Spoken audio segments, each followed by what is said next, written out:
tanan. So may ipila lamang ka mga pulong sa Ginoo na ato sa pamalandungan sa mga buntagon mga tana dili kita malimtan. Sayang mo taron ato kita iya na kuan kay dahil balibot taron ang birthday. No, sayang di naman. Pwede nang buwan iwan, no? Pero sa ako pamalandungan ba sayang tao makita mo sa birthday, no? Pero ini ba ato birthday mo pinaka-special na sa kanila mo. Na makaabot pa kita na niya na ato birthday. No, mga tao hindi makaabot sa birthday. No? Pero kita nakaabot pa. So dapat siya gid ang ato birthday ato isang gid ini pasalamatan sa Ginoo ulabos tanan. Salamat kita sa mga butang na gihatag sa Ginoo sa ato. Ato sa pasalamatan bisan pa ini kinabuhi na gihatag sa Ginoo. Kaya kinabuhi mga igsoon di na ini mapalit. Bisan mo kuportahan ng tao di na mapalit niya iya kinabuhi. Way balik sa tindahan. Amen. Ano pa nato kuportahan di na mapalit ang kinabuhi. Ang bitaw ini kinabuhi pinaka-importante, no? May ako ilaw na sayang tao tungod sa kabisi grabe na grabe ko kaning kamot sa kinabuhi ang tuloy pang kabuhi na wadan sa kinabuhi, no? Pero ang importante mga igsoon ang natin pasalamatan ng tag-iyas kinabuhi, no? O ako na ibasahon ini pag kinumdum sa atong mga adlaw nga tawhan nasa biblical mga igsoon sa Ecclesiastes kapitulo 11 bersikulo 8 pasalamati ang Dios sa matag tuig sa imong kinabuhi bisan unsa kataas ang imong kinabuhi imani nga mas taas ang imong panahon ngadto sa lubnganan ug wala ka ditoy mapaabot, no? So isa pang padayon magabot ta Ginoo salamat Lord mas kaagod salamat sa imong mga pulong kang Ginoo kanamo Ginoo nga among kinabuhi Lord ang gayud namo Ginoo pasalamatan Ginoo labi na gayud Lord ning adlaw nga tawhan Dios Lord mananura salamat amahan ka Lord naga amo ba kaniya nagatiman kaniya gikan pag imusta ko ang kasi inahan imo siyang gatiman Ginoo bisan dagan sa imong sinati Lord mapalistanan kagulanan Ginoo Lord mabalatian at hangtod karon Ginoo Dios wala ikaw nasab sa pag-amo kaniya salamat amahan Ginoo ni oras Lord, bigla lamang Ginoo ka mga bersikulo Ginoo nga pamalandungan Ginoo sa mga kinabuhi. Lord, salamat kay mula imong palanginan. Salamat kay imong mga pagkawag sa mga kinabuhi. Ingon nga imong mga katawhan. Samtang padayon kami sa unahan, padayon ka mga giguban kanamo. Bala ang espiritu imong kay sa ministeryo sa tanan mga kasing-kasing niya karon sa ngalan ni Jesus. Amen. So, dili mga igsoon naga-isgot na kinahanglan natin pasalamatan ang Dios sa atong mga kinabuhi. Kay na mato pa dili mga igsoon nga timan na sa lubnganan mas taas pa imong panahon na adto ikaw sa lubnganan ug wala kay makaabot. So, kung sa kataas nato kinabuhi na nabuhi sa libutan, mas taas pa gid ato panahon ngadto sa lubnganan. No? So, amin mga igsoon na ang kinabuhi special gayud ini. Wa gid lain pinaka-special. Unya ay special na mga butang para sa imo. Dili ang tinuod special mga igsoon. Ang pinaka-special gayud na ato nagdawat ng blessing sa Ginoo ang kinabuhi. Amen. No? Mao igsoon na samtang kuno kay akong ginhawa ko so pinatakalimtan ang Ginoo. No? Ingon siya dinhi sa kapitulo 12, usa imong dumi ang imong magbubuhat samtang batan-on pa ikaw dili lang sa batan-on kun dili kita usab samtang may ginhawa ka og busog. Sa dili pa moabot ang makasusubo nga mga adlaw. Og katuigan nga moingon ka dili ako malipayon sa akong kinabuhi. No? So sa dili hinong dumi ang imong magbubuhat. No? Ang paghinumdum nga igsoon dili lamang sa imo lang tawag-una nga dito mi kalimot sa Ginoo kun dili ato gyud sa alagaan ng Dios atong kinabuhi. No? Muna pinaka-importante mga igsoon nang gingon dinhi nang moabot ang mga adlaw makasusubok ang mga adlaw. Unsa man kini mga adlaw? Unang-unang igsoon pag ang tao na ay balatian yaon na sa ini maisod na kahimtang dili na niya mahimo ang pag-alagad sa Ginoo. Amen. No? Muna akong gingon mga igsoon na samtang nagwali ko sa hospital ministry sa katiguang mga igsoon naka-oxygen siya. Samtang ako giampuan siya mga igsoon na nagduan-duha. Nagtuwa ako mga igsoon na yan katiguang bisan kung di na makasulti pero sa iya kasing-kasing naghinusul gyud na tao. Kaya nga pamalandungan niya ba na grabe na di na niya kaya kaya ako siya sa balatian grabe na balatian. Ato buhay na ba siya.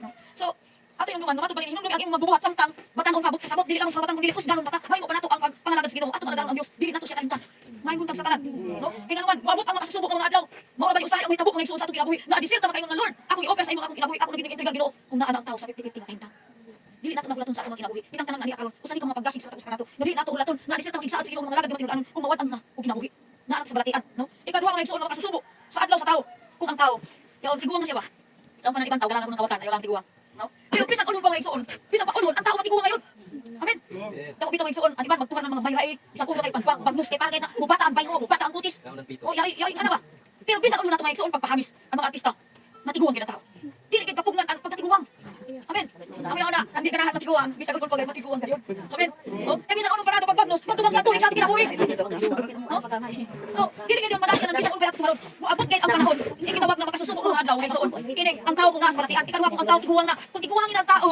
dili ta isab siya makakaya sa pagpangalagad sa Ginoo kaya nga di sa bali pagtakang pasimot sa simbahan di na makaya no maayong buntag no kun adisir pagpangalagad sa Ginoo yaon tiguangin na ay problema yaon kiwas ka masayod kun hay dako tuman nato kinabuhi no ingon siya sa mga pulong kanang Tihon 21 ayaw ninyo ipaniguro ang ugma kay wala kang masayod kung siya may tabog gikan kanang ugma wa kita masayod ang mga tawo nga igsoon ganing kamot para sa ugma pero ang pangutana kay mo ba kita nabuntagan mo kita ang Ginoo siya nasayod no ngani sa ato salamat kita sa Ginoo kay malinaw ani nakagabion pero mga igsoon sa ibang lugar grabe ng pabulian ng mga tao gani kabi nagchat na si Joy na mawa ni mapalit kay ako gitsata na pag-andam ka mo ng pagkaon tubig flashlight kay grabe ang igo ng bagyo sa ila pero lang Joy wa ni mapalit ma kay hulot ng mga tao sa tindahan ng mga flashlight grabe hindi po sa ilang mga tao anila mo wala na ako gitsat sa ila ako pag may napuon mo pag ampog itong sa Ginoo salit ako sa Ginoo kay grabe gid na bagyo sa ibang mga lugar salamat kita kay malinawon pa no mag-ampog kita sa Ginoo kay tibuok na sa mga igsoon na mga kahidya no so kinahanglan nga samtang mga igsoon madayaw pa nato lawas di kita may kalimot sa paghalagad sa Ginoo kay amo na kay diyon ang katuyuan sa Ginoo nga gibuhat niyang tao aron mo muday kaniya aron mo pasalamat kaniya aron nga mga lagad kaniya ikatulong mga igsoon nga maabot nga makasusubok nga adlaw sa kinabuhi sa tao kining kamatayon maayong buntag ang kamatayon mga igsoon way makapugong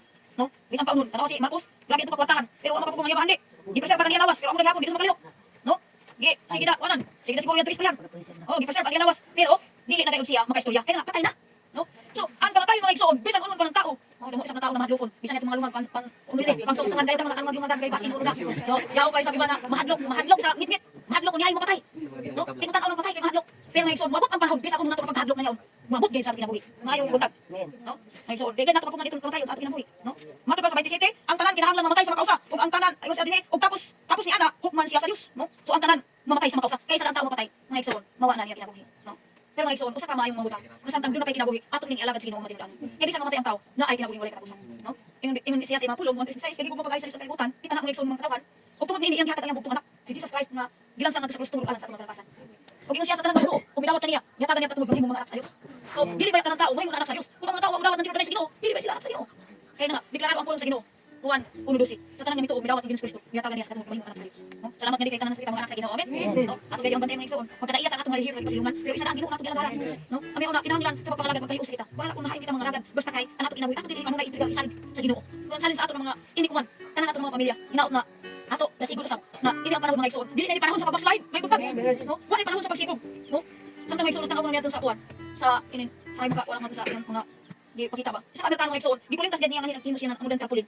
Dibutang gani nga Jesus is coming. Hapit na gid palis si Jesus, maabot gid si Jesus. Hapit na. Amerikano, sorry siya sa kasada. Iya gisang yaw hapit na mobalik ang Ginoo kay mga igsoon. Kun ino pa malandungan kuman, grabe na tahidya. Tibuok kalibutan na yaon. Muigo na mga tahidya sa una, bagan okay na sa Pilipinas pero kuman, yali na sa atoan, grabe na katalagman. So iya na buhaton. Way problema yung pagpangandam ng pagkaon lang ng pagkaon uni andam mo. Pero unang-una, iandam nato ato kinabuhi, iandam nato ato tibok pamilya nga sa pagpangalagad sa Ginoo. Mayong buntag sa tanan. So ino naman nato mga igsoon. Salamat sa kinabuhi na naluran nakaabot pa na ini. Ako was mo masayon sa kinabuhi, no? Dili sa kitang simba ko. Dito madaan simba ko. Pagkuha ko sa Ginoo, kuha ko kayo. Kaya nakatagdaan kamatayon sa tao. No? Bisan ulo para pangandoy nato sa libutan, di sa mawa ang pangandoy. Pero kung mawa ang ginabuhi, mawa ang tanan. Amin mga igsoon na, dili nato gid kalimtan. Matud pa sa iyo mga pulo. Inom gami ang magubuhat samtang magano pa ikaw, no? Samtang kusganon pa kita mga igsoon, samtang yaw pa ato kinabuhi ato algaron ang Ginoo. Kaya na nga kung gani mas taas pa kuno ato panahon nato kita sa lugnanan kaysa ato panahon na hindi kita sa kalibutan. So hinaot na anak mga kinabuhi, magkadaiya sa ato mga kasimbahanan, pero hinaot na sa pagpalagad sa Ginoo. Padayon kita mga lagad sa Ginoo. Ayaw pag-atras, ayaw pagsibog. Dili kita magsibog, may buntag sa tanan. Kung wala pa ka mga lagad karon, pangalagad na sa Ginoo. Aron ang saktong panahon igsoon, kamo kahimo pa sa pagpalagad sa Ginoo. No? Samtang mga igsoon, niabot ang mga linog, ang mga tao grabe nilakay. Sa di ba mga makaihi na sa hadlok. Mahadlok mamatay. No? Pero mga igsoon, ang kamatayon, dili na ngay hadlokan kun dili angay nato ini pangandaman sa ato kinabuhi. Kaya kita masayon, dumugan niyaon, natuda, wala mata. No? Karon lamang yaton pagkatuna ko sa butuan nagatinong Thanksgiving, ay man kanamo yaton na pastor. Bata pa pastor. Pero kapon, di kuana na, namatay na sa pastor din. No? So, damo mga igsoon, di kita makalaw ni bata pa sa ako basin dugay pa siguro papatay. Uway makalaom sa ato. Amen. No? Ang importante, kanunay nato andamon ang ato kinabuhi. Iandam ang kagalingon, iandam ang pamilya, tibok nga banay sa pag-alagad sa Ginoo. So dalay ko na ang pulong sa Dios, manindog kita mga igsoon, ang awitan ng Dios. Hallelujah. Salamat sa pulong sa Dios. Salamat ang Dios. Dili lang sa atong sila, dili masalamat ang sa ato ang Ginoo. Dapat tuloy ko rasa, nakabaton pa kita sa ginhawa, nakabaton pa kita sa kusog, nadigang sa Ginoo. Hallelujah, hallelujah Jesus. Ako ito na pasalamatan ko ang Ginoo. Para sa pagsaluan naman ta, pasalamati ang Dios. Hallelujah, ay ang Ginoo. Pasalamatan ko karon ang Ginoo. Sa mga kaluwihan na naabot ko. Sa mga kalasdan.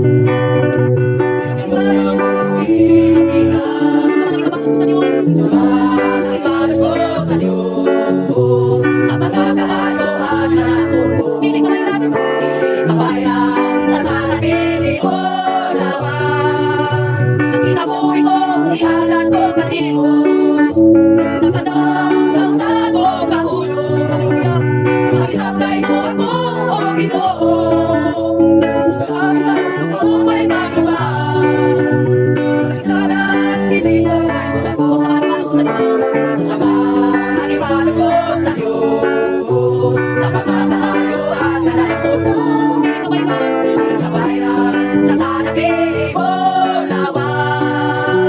kinabuhi ko, ihalan ko kanimo sa pagkasaw sa mga ibadas ko sa Diyos ang ibadas ko sa Diyos sa pagkakaayuan na nakon hindi ka bayran sa salapin mo nawa ang kinabuhi ko, ihalan ko kanimo ang kinabuhi ko, ihalan ko kanimo Ginoo nagkasalamat ko Ginoo kay Lord, wala ko dito balos na dito mahal Imo ang tanang Lord, ang tanang na imo Lord ibiyan ka na mo Diyos kinabuhi dili kini amo Dios.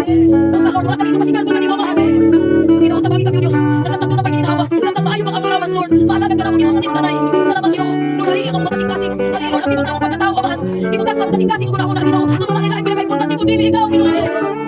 Lord pag-usapan Ginoo kabutang sa kalibutan kung wala ka Ginoo sa akong kinabuhi. Salamat amahan. Lord i-bless ang tanan kaniya karon Ginoo. Salamat Ginoo ang tanan kaniya karon Dios. Lord dili ka magkatawhan kaniya karon. May dagan sa imong ginariya makaangkos kinabuhi mo na katapusan Ginoo. Lord ang Ginoo Ginoo ang mga pamilya. Salamat Ginoo ang Dios sa mga katusa. Lord pagkalagyo man Ginoo. Salamat na sa pagpalagad. Ginoo kami hiusahon Ginoo. Salamat amahan. Dalay ko ikaw.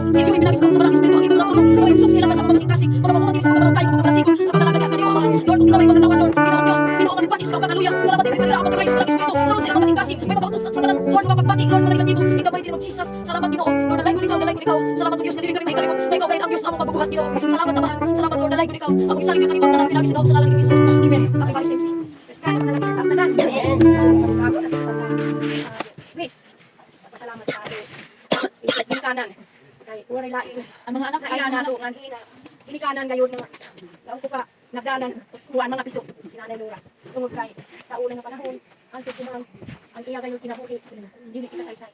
Amo ya una ako nato pasalamatan ang Ginoo. Nasabihin bisan hain siya mag trabaho kung una ka ng iya mga kamuhat ang Ginoo kay naga kanunay nagrekomend sa iya kinabuhi. Amo ya una ang pagkita nato. Dako nato na kuan gayon ang iya kinabuhi. So pasalamatan nato ang Ginoo sa diin kanunay gayon naga proteksyon bisan sa iya mga ini buhaton kanunay siya naga amping nagatipid. So ato kita sa mga pagwis. Unang-una ako nakatindog na. Magkantaon ako pero dili na ako makaya. Ako kuan daw sa ako. Ako mga miss kananay, yung una, nagpasalamat ako sa Ginoo sa diin siya nahimo na nanay namo. Kailang ko pa kun wala siguro makakuan kami na yaon nanay na yaon lang ko pa. Nanay gayud siguro matak-watak ang pamilya. Pero tungod sa iya pagkananay na yaon gayud ang iya mga kinaiya na dili gayud niya lang ko pa kuan sa mga pamilya. Naisip gayud siya na pinakananay sa tibuok nan ini na mga pamilya. Amo yaon na ako mga wis kananay, hinaot na daghan pa mga katuigan hinatag sa kinabuhi sa Ginoo o hinaot na hatagan pagay sa mayong panglawas. Ug bisan sa iya mga atiman sa kabukida lang ko pa nahimo na paristre, laon ko pa nahimo na paristre si nanay. Dili na ko yang makayat ako kinabuhi. Pero si nanay, grabe, laon ko pa dili gayud na matukib tungod sa iya pagpaningkamot sa iya pamilya. Sa tanan naka kuan gayud sa iya hinabuan. Amo yaon na ako mga wis hinaot na kanunay gayud siya mga kuan sa Ginoo ko kung nakuan sa siya kuman na-discourage kibali ako gayud mga wis kananay na hinaot na mapadayonon at pagkuan sa Ginoo pagkupot ako gayud maka laong gayud ako nabisan uno pa nato ka kuan sa ato kinabuhi ko mahilayo kita sa kuan sa Ginoo mahimo kita na tinaot